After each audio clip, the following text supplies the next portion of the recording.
Hey, what's up guys, how's it going? So, original Xbox versus the Nintendo 64. Now, I know I haven't done these videos in a long time, but I feel like these two consoles have a lot in common that nobody really notices. But of course, before we go into that, let's go into the history of these two systems. And again, I always got to say this before I start one of these videos.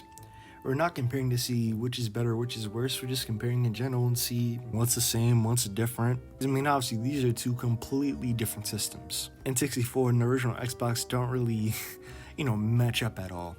Of course, before I go into that, let's start off with a little bit of history on the consoles. Now, the reason I do this is to give a little bit of context on the systems. What was it like at the time? What games released with the system?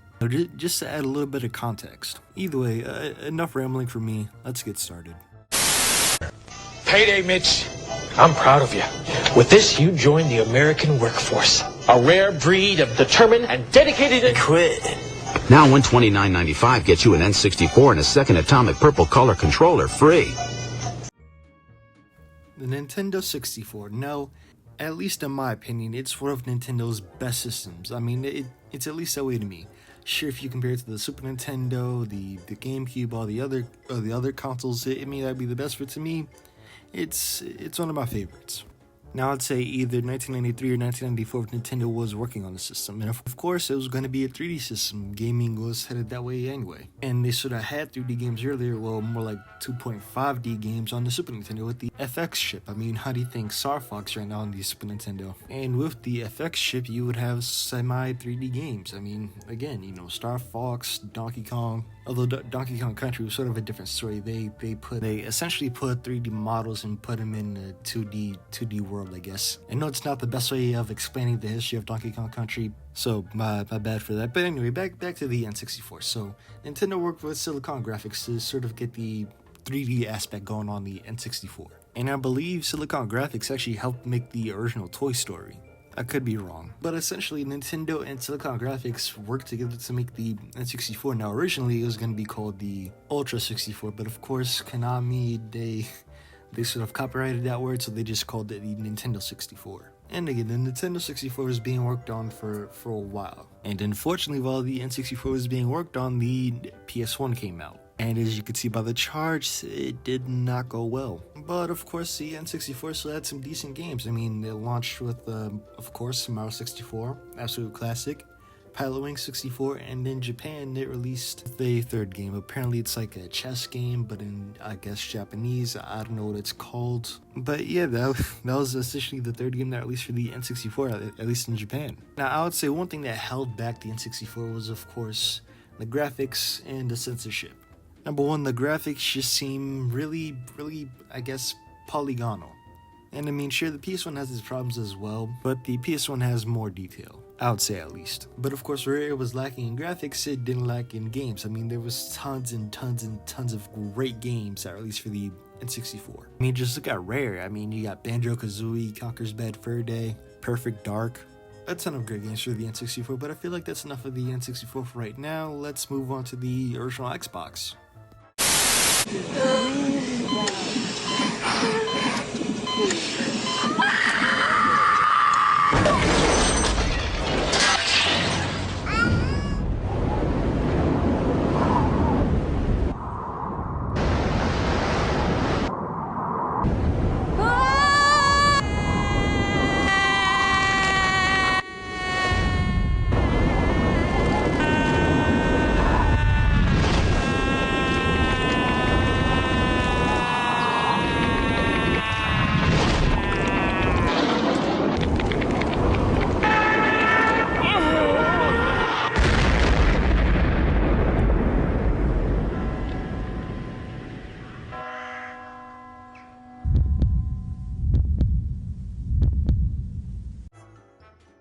Alright, that was a weird ass original Xbox commercial. Apparently it got banned in Germany or something, I don't know. But the original Xbox is a extremely weird system. See, during the 6th generation with the PS1 and the N64, consoles started getting popular, and so did PCs. Microsoft thought, the consoles were going to be the next huge thing. They thought essentially how consoles are today, it's sort of like a media center, everything takes over. So of course, Microsoft, not wanting to lose value, they stepped into the console market with the original Xbox. Now, of course, how could I talk about the original Xbox without online gaming? Now, gaming online was still not necessarily, like a mainstream thing. I feel like the original Xbox sort of started this. I mean, granted, yeah, the PS2 and the GameCube had online, but they didn't prioritize it. You had to buy LAN adapters, cables, stuff like that, just to get the systems to run online. With Xbox, we thought of that from the jump. All you needed to do to run the original Xbox Live was get a LAN cable, get the original Xbox subscription, and you're all set to go. And I'd say Xbox Live, original Xbox Live was way ahead of its time. You could chat, you could talk to people. Granted, it seems, absolutely standard today, but for 2001 to 2005, that wasn't really a big thing. Well, I'm just guessing because I wasn't online and doing stuff like that back in the day. And another huge thing that helped Xbox that I don't necessarily agree with was buying out Rare. Now, I know I mentioned Rare before with the N64. Rare essentially carried the N64 until its death, like I said before. You had Banjo-Kazooie, Perfect Dark, Conker's Bad Fur Day. But in 2001, Microsoft bought out Rare and ported some games to the original Xbox, such as Conker 11 Reloaded and Grabbed by the Ghoulies, which was a original thing. And another game that helped out the original Xbox was Halo Combat Evolved. Now, this game was sort of huge. It sort of pushed the original Xbox and made it popular. Of course, you got a great first-person shooter, you got online, and yeah, you can obviously see where this goes. Halo, again, just essentially made the original Xbox popular. Just imagine, 2003, 2004, putting in Halos, setting up live matches, or hell, even LAN parties. I know people back in the day had multiple Xboxes, so this way, if their friend could come over, they could play, Halo on multiple systems, on multiple TVs. And this shit got huge back in the 2000s. I wish I could have experienced that. I'd say the only LAN party I really had out as a kid was on the GameCube. Just looking at 4 controllers going at on Mario Kart or 007 Nightfire. It was nice times. But anyway, enough about the original Xbox. Let's move on to the comparisons.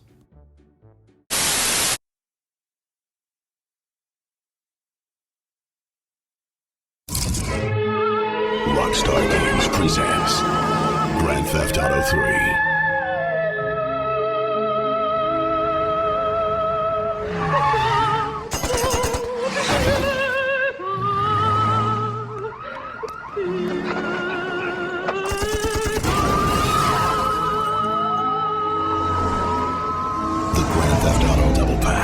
Out now on Xbox with Grand Theft Auto Vice City.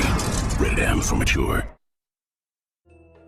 So I talked about both systems and their histories and their launches.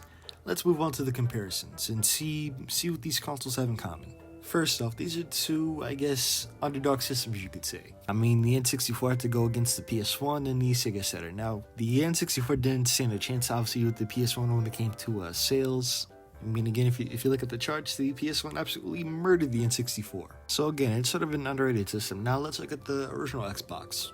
Spec-wise, it was one of the most powerful systems of the 7th generation. But if you look at the sales charts between the original Xbox, PS2, GameCube, and Dreamcast, it did well.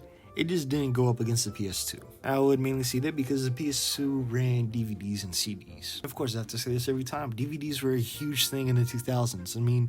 Sure, the original Xbox could run DVDs, but you would need an adapter for that. The original Xbox was more or less appealing to hardcore gamers at the time that were playing online, that were playing on PC, while the PS2 was actually the casual market, which meant it played DVDs and CDs. And one small point that I would like to bring up is, late during the N64's life, Nintendo released the Fantastic series. It was a bunch of N64s released in different colors. Nintendo sort of did this to make the N64 last, and I think the Fantastic consoles came out around 97, 98, around that time, around the middle of the N64's life cycle. They sort of push it to, make it last, make some sales go up. I feel like the different colors and variants of the original Xbox were sort of going for that same vibe.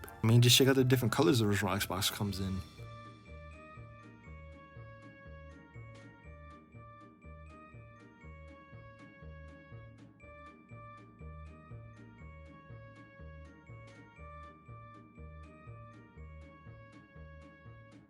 Now, not to say that these colors were extremely common, these colors are rare. Super, super rare. The orange one, the orange original Xbox is meant to come with the original Xbox Live. It was sort of like a promotion thing where the people that tested out the original Xbox Live got a free orange Xbox with a free orange controller and stuff like that. This one is actually super rare. I think there's only like 5 or 10 of them ever made. And then the blue one I think was made for either Halo 2 or a Dead or Alive game. I don't know which one. And of course the green Xbox came with the original Halo. That is a special edition original Xbox. And to be honest, I don't know where the smoke comes from, but I just know it's official. Microsoft released it somewhere. I don't know where. But yeah, I feel like now it's extremely rare to come across a colored Xbox. But the point I'm trying to make is different colored Xboxes come off as sort of like a fantastic vibe. Now then, comparing the systems, obviously they're both completely different. The original Xbox is obviously a lot bigger because it's packing a lot more. Now the controllers obviously, again, extremely different, but the ports, these two systems are again made for multiplayer, although the Xbox is sort of made for online. And of course the N64 comes with a, well, mine at least comes with the expansion pack now. The N64 controller really isn't the best, but you know, one thing that they do have in common is they both have expansion ports on the controller for, you know, more peripherals. The one more point I would like to make is the N64 controller is made for a certain time when 3D games are just, you know, starting out. Granted, the original Xbox controller has problems as well. I mean, just see how big this thing is, but you know, still. Well, if you guys like this video, like, subscribe, do whatever you want to do, no rush, and tell me down below, what do you prefer, original Xbox or N64? Let me know down in the comments, and I'll see you guys later. Peace.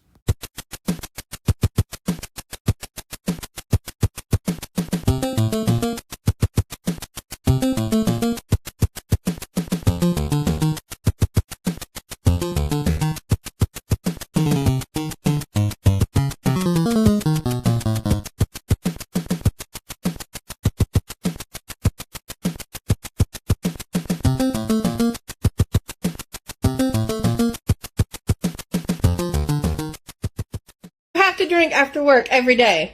You scared the fucking dog shit out of me, first of all. Alright, I won't drink. Let's talk about your day. What'd you do at work today? I don't have a job, you know this. How about that? Fuck you!